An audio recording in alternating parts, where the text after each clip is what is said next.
Hi everyone, I'm Ari Glikman. I'm a sales engineer here in Israel at InterSystems, and today I want to talk about beyond code generation, agentic development for InterSystems IRIS. This is the English version of a Hebrew webinar we did a few weeks back, and I want to stress the agentic development.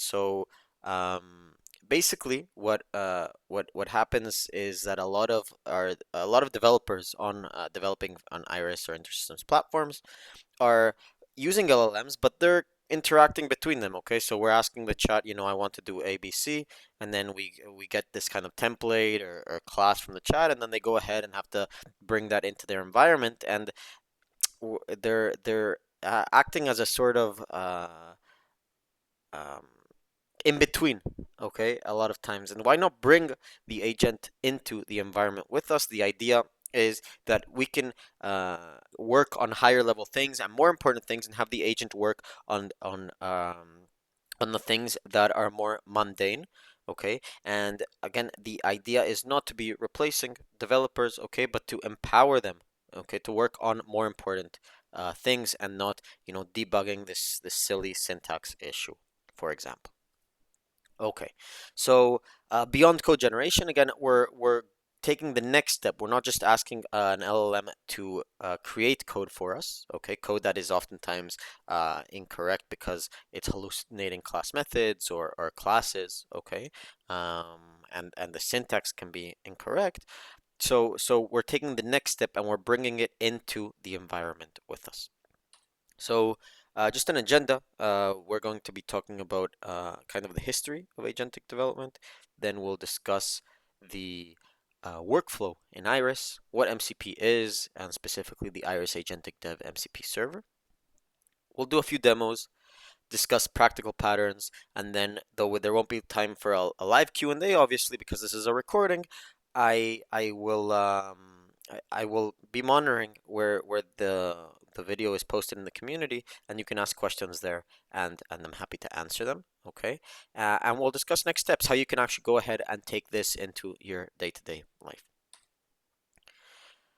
So from autocomplete to agentic, AI didn't start with ChatGPT in 2022. AI certainly didn't start in 2018. Okay, AI started um, uh, uh, several decades ago, and the I think it started impacting developers, regular developers, a lot, not people who are working on specific AI projects, but it started impacting regular developers when we started seeing autocomplete, for example, or when we started seeing, you could do dot, and you could have the IntelliSense, and you could see what class methods or properties were available, and having it be ranked, okay, and then of course it did. I'm not going to deny it took a huge step forward with a ChatGPT, where we could actually talk in natural language and have it create code for us. Okay, but often that code was incorrect. Okay, so it was nice. Then we got IDE assistance, so we got Copilot chat, or we had different IDEs like Cursor that could actually go ahead and see the code that we have. Okay, and then we were able to give the agents, okay, or the LLMs, hands to be able to go ahead and do things, to take action in the environment with MCP. And then with the release of Claude Code in early 2025, you had autonomous agents that were able to uh, iterate and close this loop. Okay, so for you say, okay, I want to do this project, and the agent, okay, maybe the first time, and we'll discuss how we can avoid this as well, but maybe in the first time it'll create syntactically incorrect code, but then it'll loop around because it compiles, it sees the error, it knows what's wrong, and then it creates the correct code, and it fixes itself on its errors. Okay, and we'll talk about skills and how to avoid the obvious mistakes, okay, um, in the great Iris Agentic Dev GitHub repo that comes with all these skills. But the idea with agentic development is that it's kind of closing this loop in on itself, but that's not where it stops. Okay, so now you have harness engineering, and harness engineering is the idea of building all that's around the model. Okay, so to make the model more efficient, but also to make sure the model is not going in directions that can be potentially dangerous for your code base. Okay, so you don't want it changing maybe some classes. Okay, but you also think that that's a waste of tokens because those classes could be irrelevant and it's going in the wrong direction. So harness engineering is kind of building everything that's around the agent, and then the the the model, sorry, and the loop engineering is the idea that why does a human have to be the one to start the prompt when there's an obvious error that happens. The developer, for example, or the systems person will go in and see the logs and see that there's an error happen, and then maybe start a prompt and try to debug this. Why can't the error itself be the one to create the prompt to have an LLM diagnose an issue? Okay, and I'm not saying we have to have human out of the loop, but I'm saying we can have, if it's something that's going on overnight while someone's being called, or if someone's being woken up, or if you have you kind of get a head start if an agent can start diagnosing the issue before and the person sees it, and then they can be asked for what actions they should take. So we're still leaving a human in the loop in this case, but the idea is that the agent doesn't need to be woken up by a human. Okay, so developers are using AI, and they're using it more and more and more. And not just more and more, they're using it, but the amount of developers, okay, that are using it more and more. And here we see a graph of how the percentage of developers using AI tools has grown significantly just in the last few years.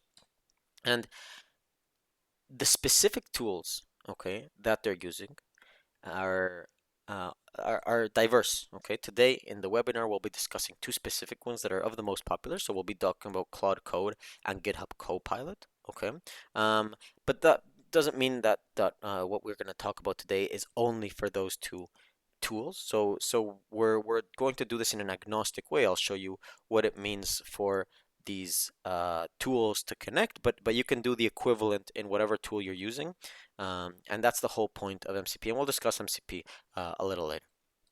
So why are specifically ObjectScript developers, if they're using AI, okay, and we see here 76% are using AI, and this comes from a great survey done by Thomas Dyer, okay, who's a colleague of ours, and Thomas, who's leading the IRIS Agentic Dev push, and creating this MCP server, and managing this repo that I'll show you um, in a little bit of time. So this survey kind of gave Thomas direction in what do people actually want from uh, from this agentic development in ObjectScript. And we see that people are getting oftentimes poor or hallucinated results in whatever tool or LLM that they're using, and then that they're also listing debugging as their most painful daily activity. And so this is an area that agentic development can help in. Okay, and again, the whole idea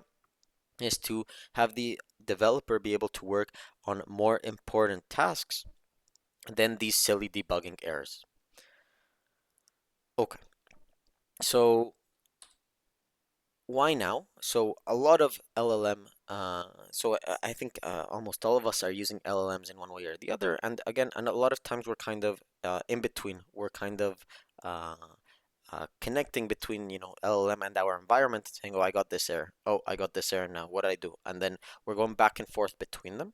Okay, and why not just bring the environment, the agent into the environment? And that's the whole idea, and that's what we'll be showing you today. So we'll talk about the working setup, okay, and safe patterns as well.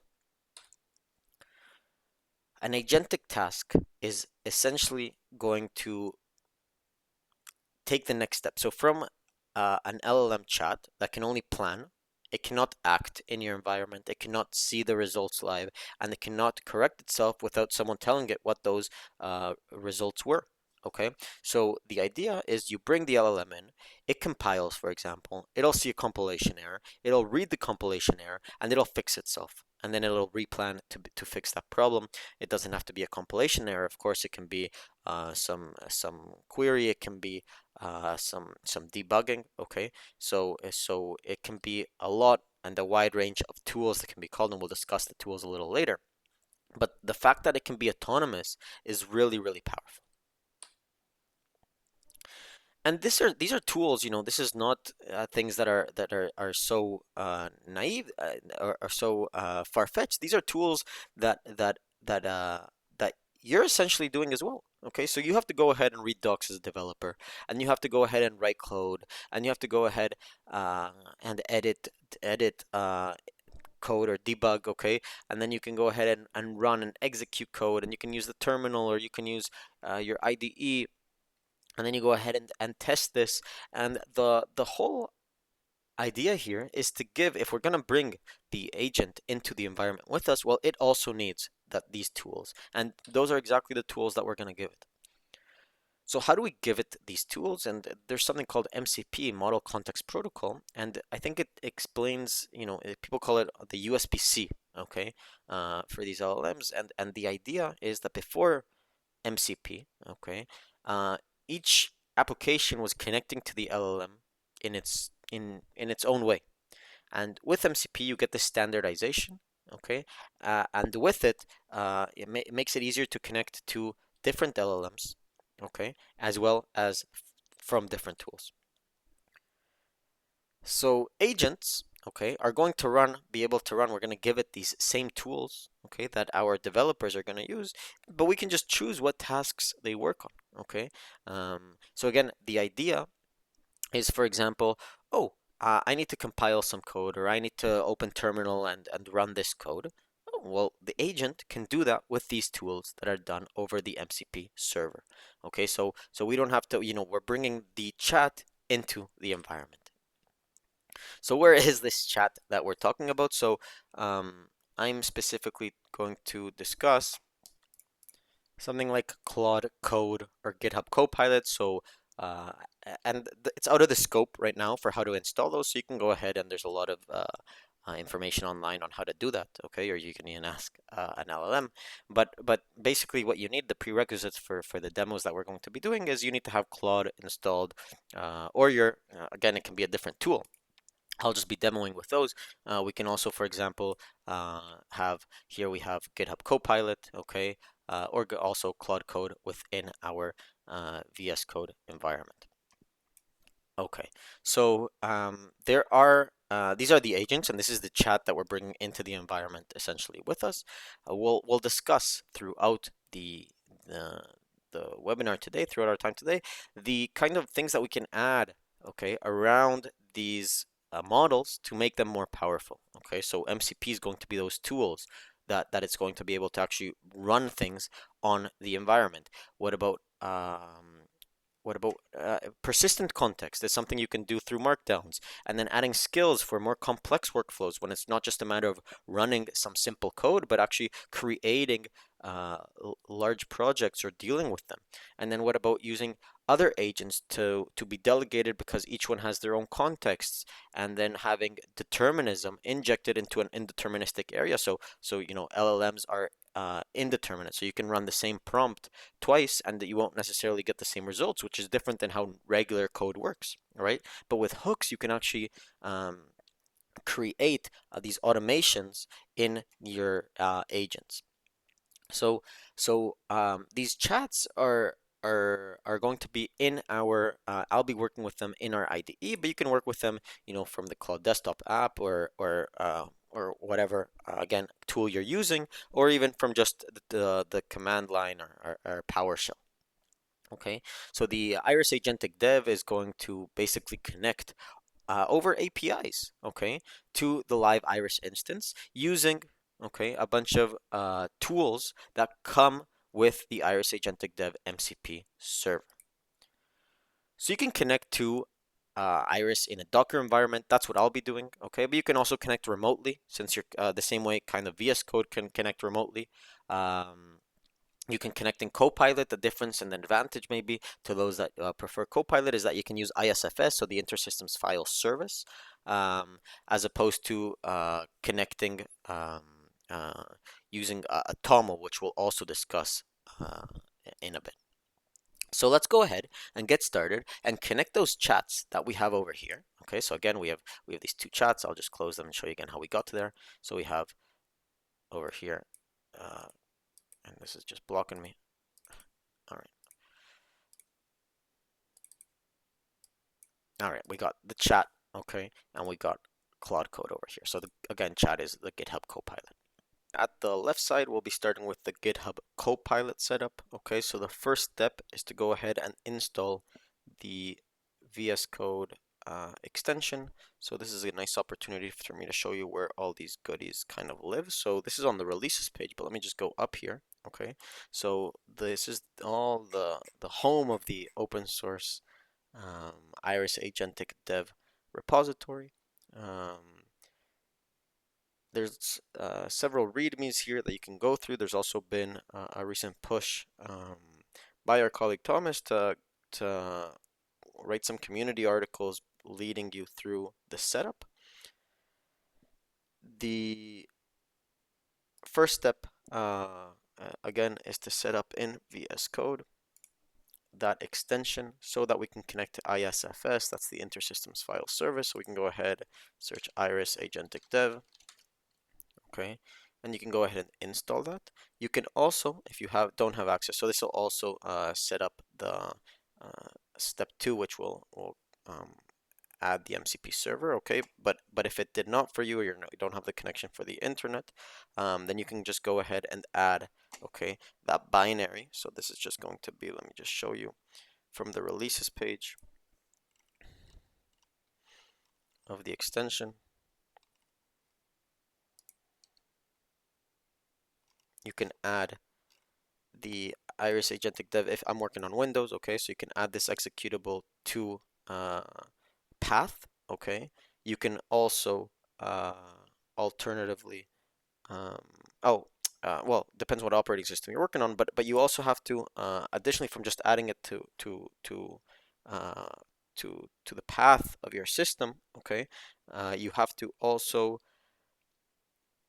call it IRIS Agentic Dev, and that's specified actually um, on the kind of instructions here of the uh, setup. So this will actually go ahead and register for it for us, okay? But if it did not, okay, or if you already have the binary, okay, so you can go ahead and set that up in path as IRIS Agentic Dev because it will look for that name. Okay, so we have now, let's go back to our slides. We have the VS Code extension. We have IRIS Agentic Dev on path.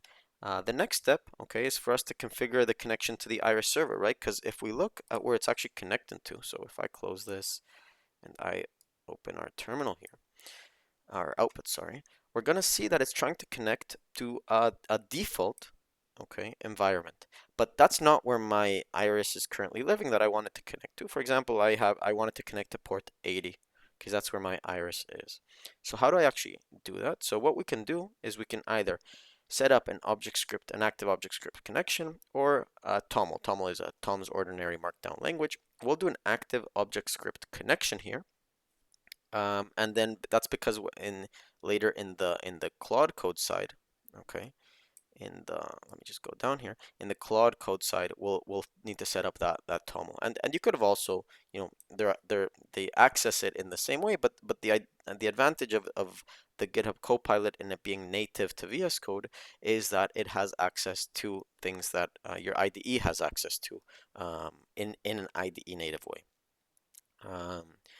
Okay, so let me go ahead and set up an active connection, and maybe we'll go to user. Right on.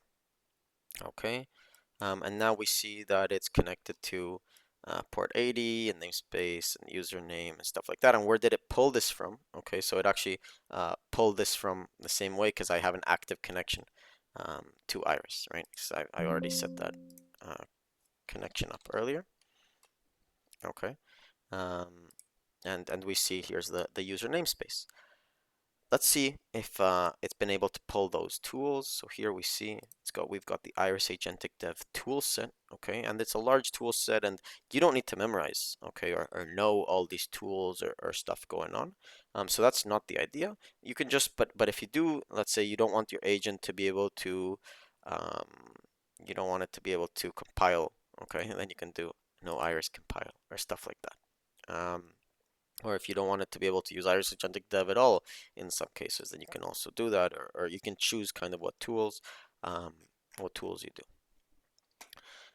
Okay, so for our case, we're going to allow all the tools, all right? And let's go ahead and do call check config and show me the result. Maybe we'll make this a little bigger.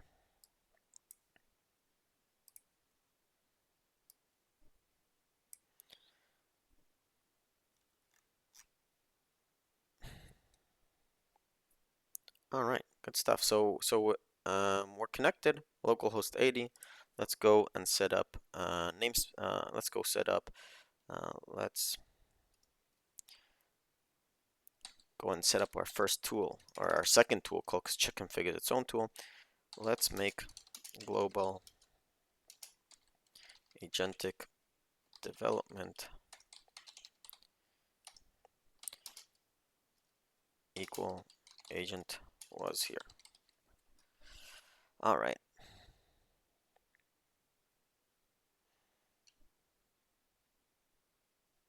So we're going to allow the tool use in our session, and we'll come back to this.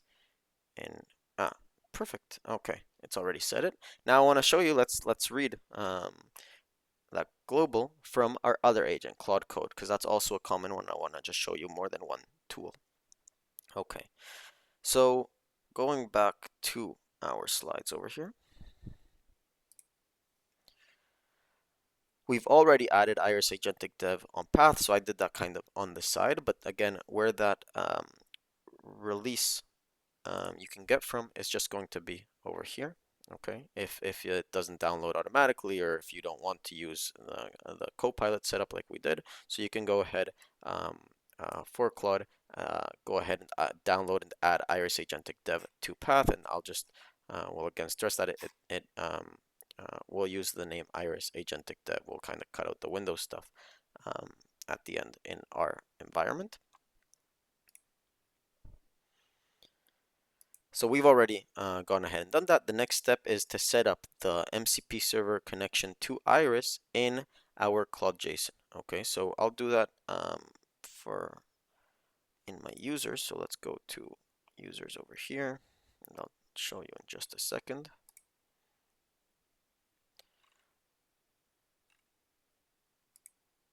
All right. So we're going to open in my user, I'm going to open claude.json. Okay, let's go ahead and close this. And we're just going to go ahead and add, and maybe we'll do that right over here. So these settings that we're seeing, okay, these are all going to be kind of Claude settings. So these are not things that I'd set up. Yours can be completely empty. That's fine also. Okay.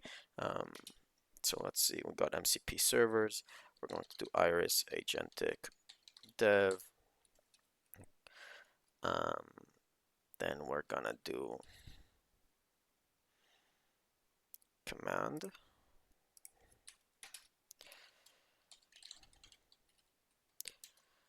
IRIS Agentic Dev. And then we'll do args. And then MCP. Great. Let's see if we're missing. Yes, great. Okay. So this is why it was important for us to name it IRIS Agentic Dev. You can name it whatever you want, but the command needs to match. Okay. Okay. Let's now go ahead, and so it doesn't yet know, it knows where the MCP server is, okay, but it doesn't yet know what IRIS environment to connect to, okay, so it doesn't have access to that active object script connection, or it doesn't know what to do with it. So in this case, we'll need to do something else. We'll need to write a TOML, okay, so you can write it yourself, or you can ask Claude to. So we'll ask Claude to, since we're going agentic first. So write a TOML to set up connection. Let's do a TOML in this folder. set up connection to IRIS on localhost 80.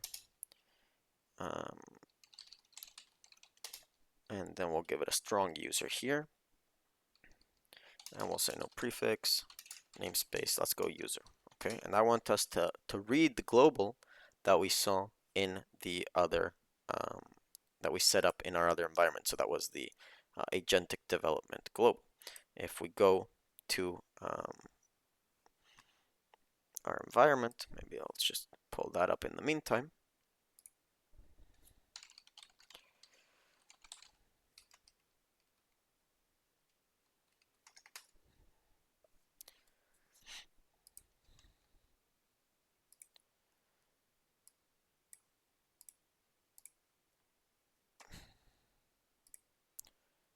So this is our agentic development global.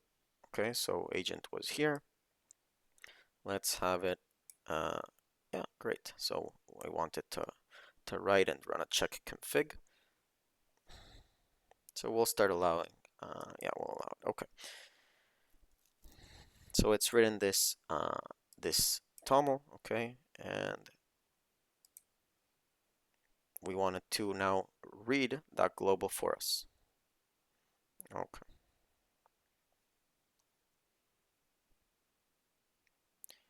All right, we're going to start allowing things for all projects just for it to be a little simpler for us here.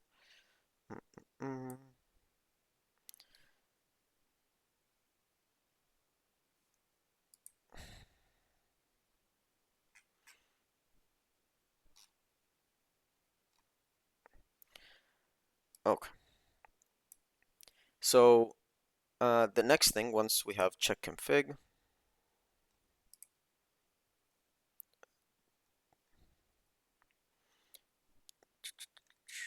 so check config seems to have failed. No, check config seems to have succeeded.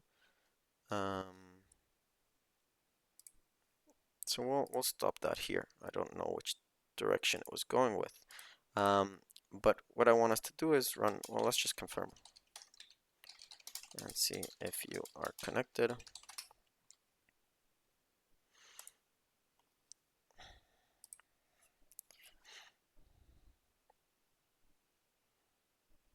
Okay, great. So we are connected. And now what I want it to do is read the global agentic development. And so again, our global here was agentic development, and we should have agent was here.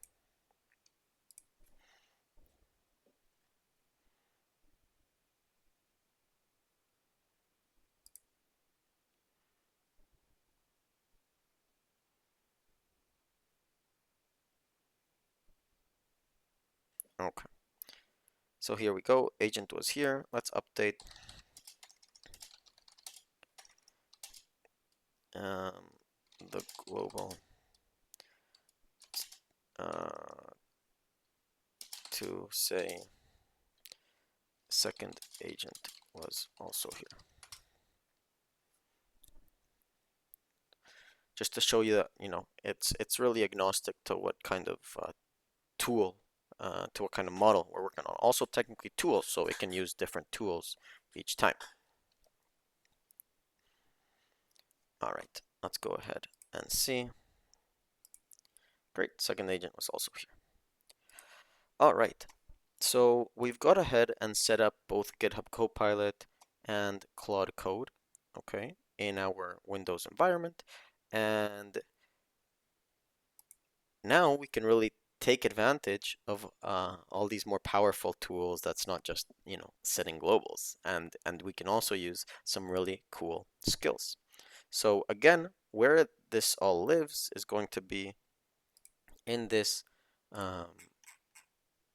IRIS Agentic Dev GitHub repository. Okay, and you can go ahead, and if you're confused about the setup, or things change from now to when you're watching the video, or you're using maybe a different agent than the one I'm covering here, then there's all sorts of goodies here.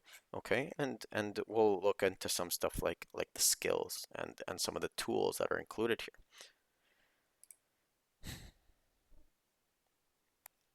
All right, so the key difference between a tool and a skill is that a tool is an action to take. A skill is the know-how.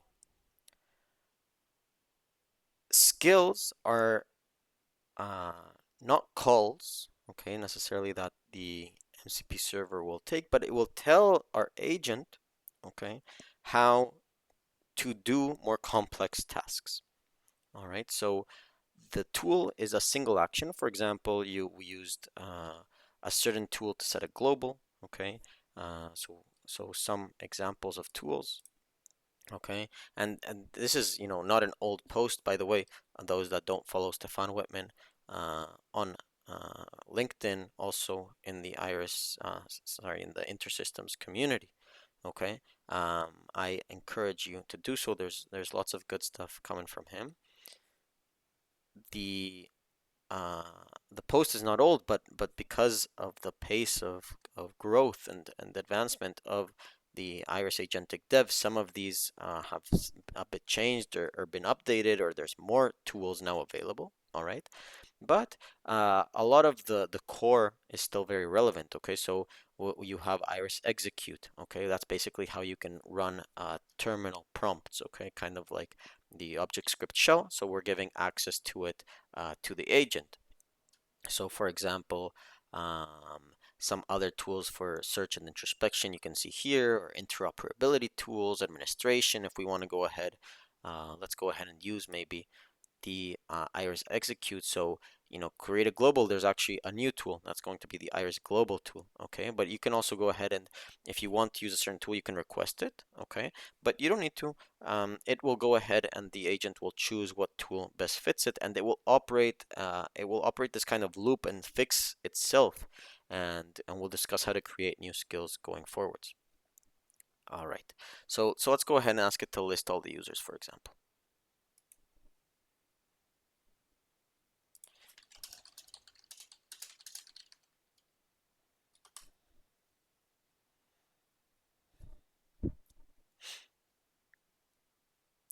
All right, so it actually chose to go with Iris query, okay, for example, instead of which is fine. I mean, it's possible instead of Iris admin, so it isn't deterministic, okay. But we could have um, uh, asked it to use Iris admin instead.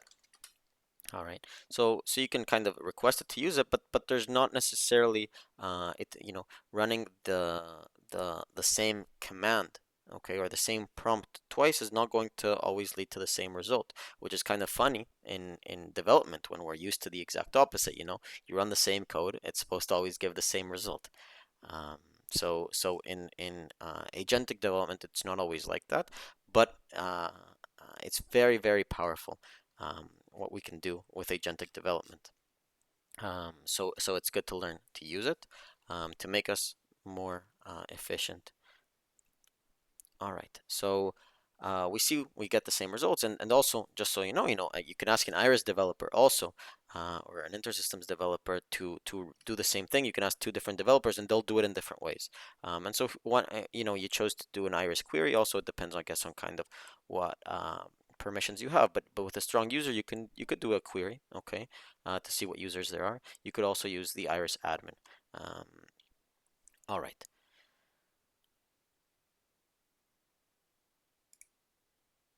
Some other tools, okay, you can use iris generate to create a class. All right, we can use docs introspect to show methods of a certain class. All right, so it kind of depends on uh, what your prompt is, on what tools are going to be called.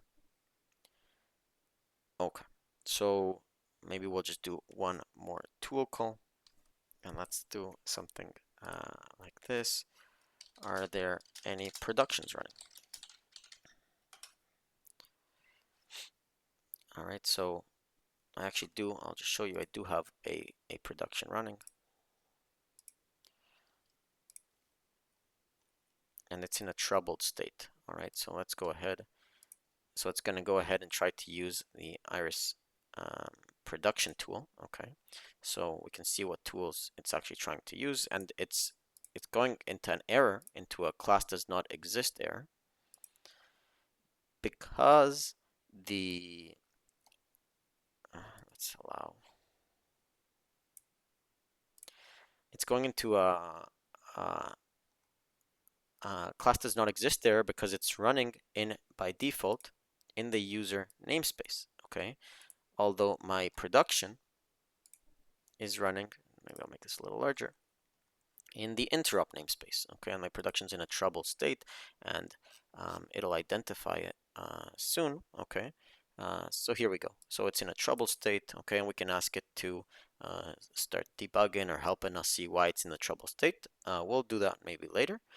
But right now, what I wanted to show is that we have different tools, and you can just go ahead and talk to it in natural language, and you don't have to know what tools are available or what are not.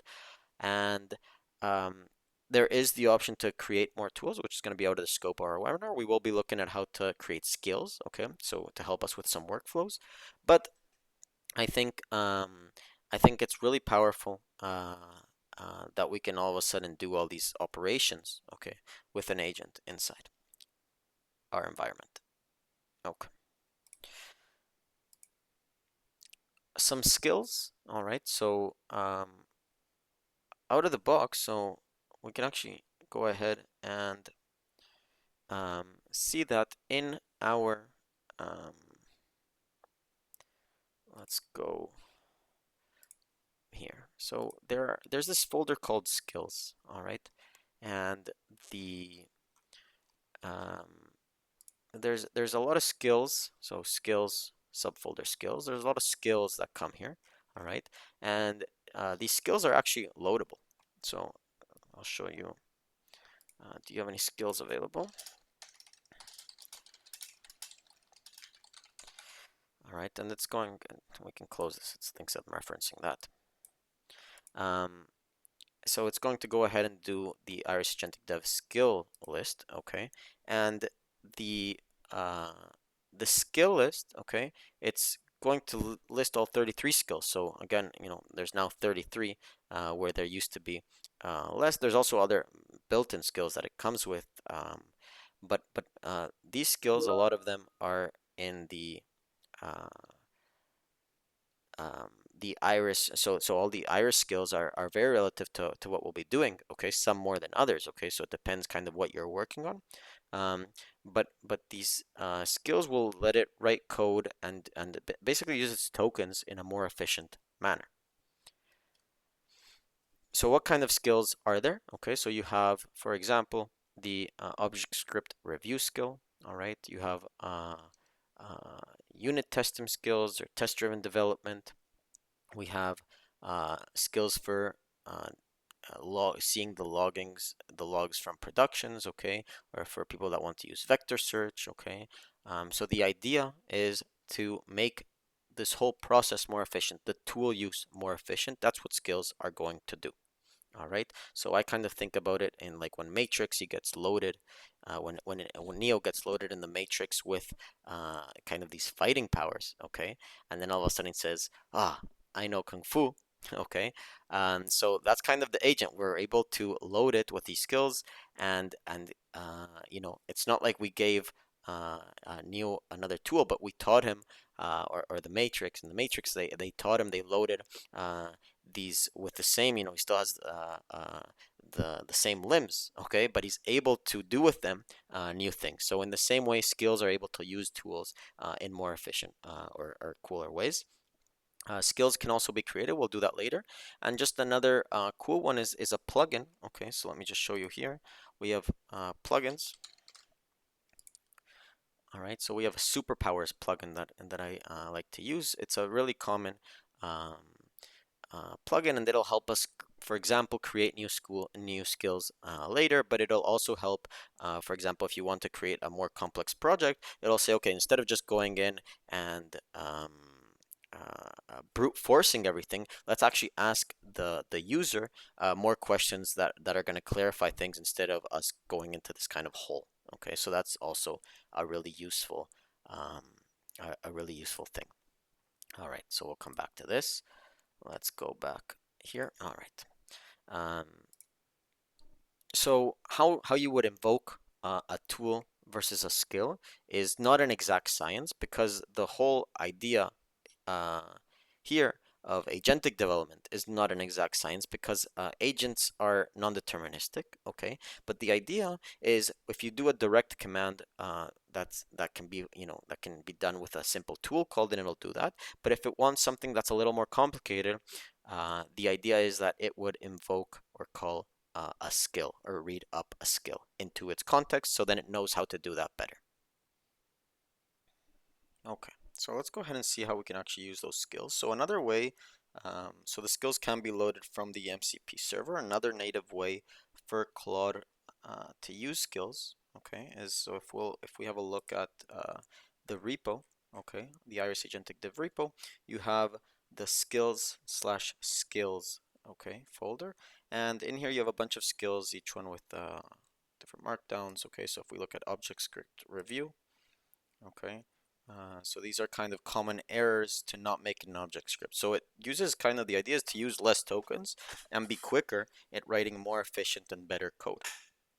So we can actually go ahead and load all these. We can clone that repository, okay, and load all these skills into Claude skills, okay. And now it can see them in a more native manner, although they are also loaded in the MCP server. So if we now go ahead and ask for something that's a little more complex, so I've started a new session here, and let's go ahead and ask it to, let's make a new interop enabled namespace called agentic um, development. All right, and I probably won't actually call a skill here. All right, so um, it's seeing, oh, the database doesn't exist, and it's going through this whole process, and it's kind of brute forcing it. Um, and so what we'll do is we'll actually at the end have it create a skill, because this is maybe something I like to do a lot. I like to make new interoperability-enabled namespaces. So we'll have it make a skill at the end on how to do that, so it goes a little bit smoother the next time around. And what we'll see later, once we build some stuff into this project, okay, is that it'll call some of those skills, like the object script repair and stuff like that, into our code. So we'll have it, for example, write code into the src, into the source directory, okay, and we'll work client side and stuff like that. Okay. So in the meantime, while this works, I'll leave this on the side working. And in the meantime, I'd also like to talk about the persistent context that can be added. Okay, so one of the things that happens is, if we open a new session, so context will restart, and all of a sudden you're going again through the same painful reminders. Okay, oh no, don't do this, the naming convention is this, the code lives here, and so and so and so and so.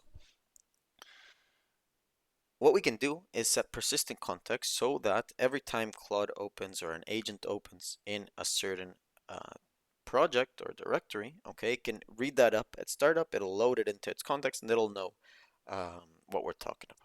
Okay, so we can do that with a slash init, and we'll do that shortly once our interoperability-enabled namespace is set up.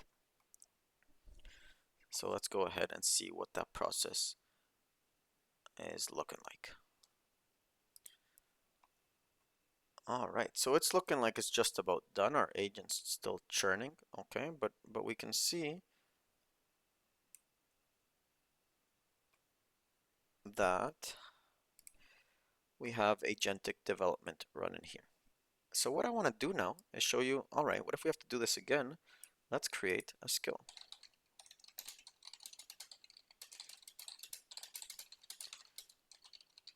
So one of the cool things that there is in superpowers, all right, is that we can write skills. There's a skill for writing skills, okay, which is pretty cool.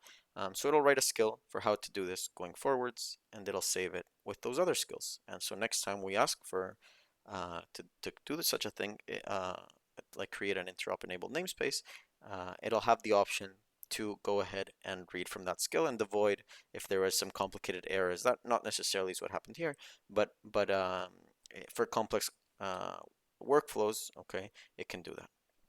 All right, so it's going to go ahead and add a skill. Now, the other thing I want to do is to start writing code. So let's go client side. In the source directory, we're going to tell it. So let's prepare this prompt.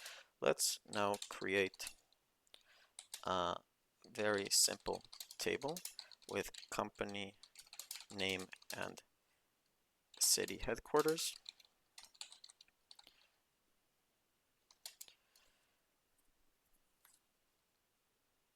Okay, so let's create a very simple table with company name and city headquarters that sits in this namespace and is going to also have a very simple front end for reading and entering data.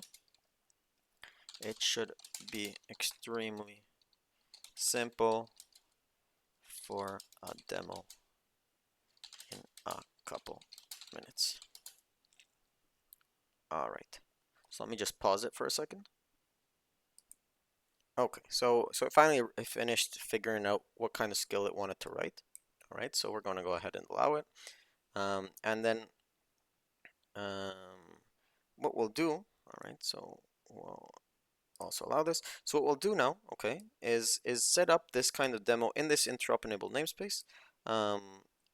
Let's also state that all code should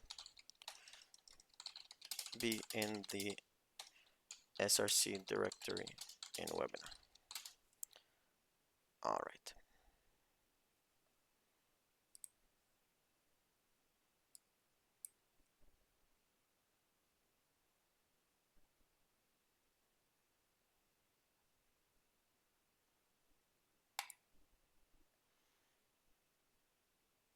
Okay, so we'll let that run. In the meantime, I want us to look a little forwards, okay? And look at what happens when we kind of go one step forwards and create multi-agent workflows, okay? So right now, up to now, we've been working with one agent, okay? But we can have multiple agents going, you know, in parallel. And so what this means is that you can often have, you know, one kind of organizing agent calling the other agents. And there's different methodologies and ways to do this. So one way is to have Claude set up the agents. Okay, and another a reason kind of you want to do this is because context windows are limited. Okay, and if you know you don't have the bandwidth for one agent to do everything, so it's better if different agents focus on different things, kind of help different people can focus on different things. So one of the methodologies that does this is the BMAD method. Okay, and there's a great, so this is a great webinar, a live session from Ready 2026 that you can uh, watch, okay? And here there was a great example of how to set up agentic engineering with the BMAT methodology. Spec Kit is another one I encourage you to look at, okay? And there's these kind of more abstraction and a setup of huge agent workflows, which is obviously where things are going. Okay, so and on the side I'll just show you we have, you know, it's our prompt started going and we've set up, you know, this company class and because of those tools and skills, okay, so for example called the object script guardrail skill. We talked about skills earlier, okay, so it's trying to set it up using those skills and those tools to compile and make sure if there's anything wrong um, uh, that it fixes it. All right, so things are going to multi-agentic workflows, okay, and the um, the other kind of step that things are going towards are this whole harness. So what's around, so including in multi-agent workflows, what's around the model, okay, so what each agent can or cannot do and what they should or should not do, okay, and the other thing that I kind of see this going towards is when you can have the loop engineering, okay, and have really instead of, let's say you have an error and would like help from an agent diagnosing it, or would like some kind of summary on what the error is, okay? So if it happens in the middle of the night, there's no reason to wait till the morning, okay, to assuming it's not something absolutely critical, to wait till the morning to understand what's happened, and for someone to log on and see that there's errors. So why, if the agent could be prompted by something like this error, and having creating these loops that you can have them still with human in the loop, okay? It just means that it's creating a summary, and giving you that summarized information, potential suggestions, okay, for the for when the person that's making the decisions gets in, okay? So I think one thing that we haven't talked about today is AI Hub. AI Hub is a the this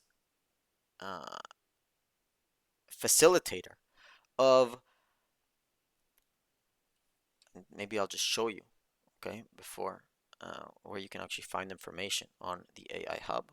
So let's just pull this to the side and just bring it up.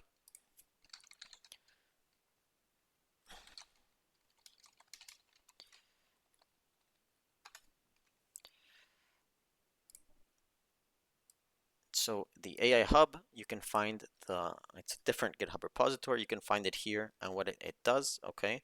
The idea is also, okay, to accelerate AI development, but it's to have agents actually living within the InterSystems platform, okay? Or to be able to expose your code, okay? So for example, if you have some class method, to be able to call that class method in natural language, as opposed to actually writing code like we did today in an agentic manner, okay? So instead of actually writing the code, it's calling the code. So you can also do that with the IRIS Agentic Dev, but the idea is that you can query tables in natural language via a client. So it's one of the ideas, and then the other one is to be able to call and set up agents within the InterSystems platform. So AI Hub could be really cool, I think, if you set it up with something called non-interactive mode. So it means you just set the agent to run and not ask queries, and it can do what it can do, and it can't do what it can't do. Okay, and then hooks are also a neat thing to introduce determinism into an indeterministic realm. Okay, it's out of the scope for today, but I think that's also cool to look into. Um, okay, so while our agent is still running in the background, okay, I want to show you, or sorry, discuss with you some kind of practical guidelines for how to work with this in your environments. Okay, so don't set this up right now in your prod environment, because it can, if enabled, okay, it can destroy code and data. Okay, so what we want to do is to have it, it depends how much of a sandbox you need. If just setting up Iris in a sandboxed environment, or maybe you want your agent to have also not be a strong user, okay, or have actual agent. If you want the most sandboxed environment, you can have the agent and Iris in containerized environment, so it can't do anything outside there. All right, we discussed briefly the Claude MD. Although I don't think we made one, so maybe we'll go ahead and do that now, because I think I missed that. Let me go back here. Okay, so before we do that in it, let me just show you kind of what we've gone ahead uh, and done. So our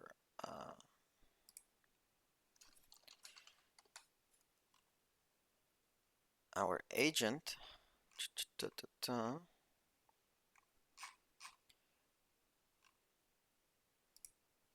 has gone ahead and set up this nice UI for us for this table. So we have, let me just go ahead and open up agentic development, but let's go into the classes, and let's go, I think it's called demo, yes. Okay, so we have, you know, uh, InterSystems company headquartered in Boston, okay, and it also set up this nice UI for us. let me just bring that here. Okay, so we can go ahead and do company also. Let's do ABCD is headquartered in city EFGH. Great, and oh, and I added a Q by accident, but that's okay. And we should also see that in here now.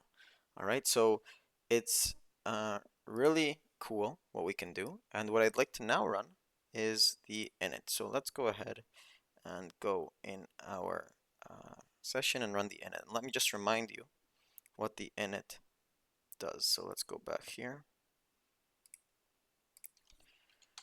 And I'll show you what I'm doing in just a second. So we're running the init, and let me just go back here. So the init is going to tell us kind of what's going on here. So when I start my new session, it's going to not start from 0, but start with that persistent context. All right. So I've gone ahead and run the init, and let me just pull that up here.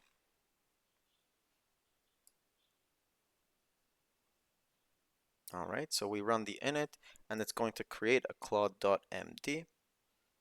All right, and the Claude.md will be created in this repository. We'll be able to change it also if we want to change, edit the kind of context that it starts with. And that's also really powerful. So we'll do that in just a second when that's done. In the meantime, I'd like to keep talking about kind of where this is going. So you can kind of sandbox this as much as you want, and something that's really important is to use source control, okay, version control, in case you need to go back, okay, or you need to understand what changes are made or why something went wrong. So it's very important when we're producing more code to be able to do it in a scalable and governable manner. All right, so let's go ahead and just see that in it, and then we'll change some naming convention in there. Let's see. Okay, and let me just jump to that Claude.md that finally finished. Okay, so we have context, okay, and when we start a new session, it will pull in that context. So for example, let's go ahead and say in our architecture, let's say that all new classes should be written in src demo new class new. That's the new. Okay, so now if I start a new agent and ask it, let's say, let's create a new class. Okay, let's create a new hello world class. All right, so I would expect it to be an src demo new. So again, it's going to call those skills, and these are things we're building on, kind of what we've been learning from now. Let's see. So it's looking into kind of what classes exist right now, okay? But what we're again going for here is that it will use perfect. Okay, so it's using that. Let's see where new is.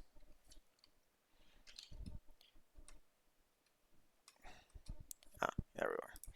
All new class should be written source src demo new. Okay, and this is our new hello world class. All right, so we can obviously take this onto new levels and ask it to make interoperability around this. Okay, so we set up kind of the basics for that namespace. I encourage you to go ahead and try this. All right, and let me know, and let me know how it is you're working. Are you working differently? If so, I'm happy to to also learn from you what's working for you, what's not working for you. And if you have questions, okay, so ask them in the community where this is posted. I'll be monitoring it, and I'm happy to share my tips and tricks along the way, as long as learn and interact with you about this. So thanks so much. Go ahead and get started, and let's get agentic development going strong in the InterSystems platforms.